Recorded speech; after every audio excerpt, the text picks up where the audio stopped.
In just a few minutes, an earthquake of overwhelming destructiveness threw down a vast number of buildings. As we've seen in our tour here in Léogâne, threw down virtually every standing structure, caused unimaginable distress, injury, and death. Canada had people on the ground within hours of the earthquake. A couple of days later, there were more than 150 Canadians on the ground. The Disaster Assistance Response Team, the DART, treating the injured, offering comfort to the distressed, tending to people freshly rescued from the tombs that so many of their homes had become.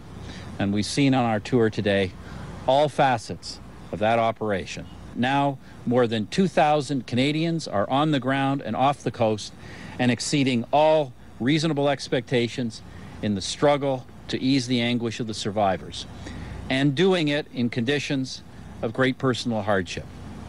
When the call came, Canada was among the first to respond, fast and in force. I single out the C-17 for a reason. There was a time when that kind of heavy lift aircraft didn't fit Canada's soft power policies. But our government bought them for the hard power requirements of today's world. Now we're using them for relief work. What is the moral of the story? To do soft power, you need hard power. You need a full range of capabilities. These days, the Canadian forces have the power they need to do the good our country desires you to do and to do whatever our country asks you to do.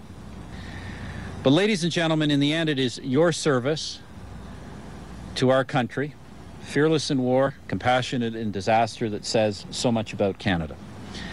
That service to others speaks volumes about you and does great honor to all of us as your fellow citizens.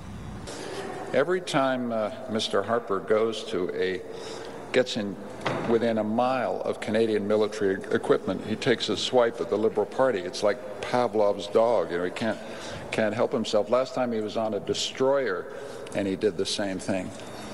I mean, a Prime Minister should be the Prime Minister of all Canadians. It's inappropriate to use Haiti, to use a Canadian military base to make an attack on a political party. It's just not the right way to be a Prime Minister. We're willing to work with this government. We're willing to try and make a minority parliament work. But every time he takes a cheap shot like that, it just sours the atmosphere.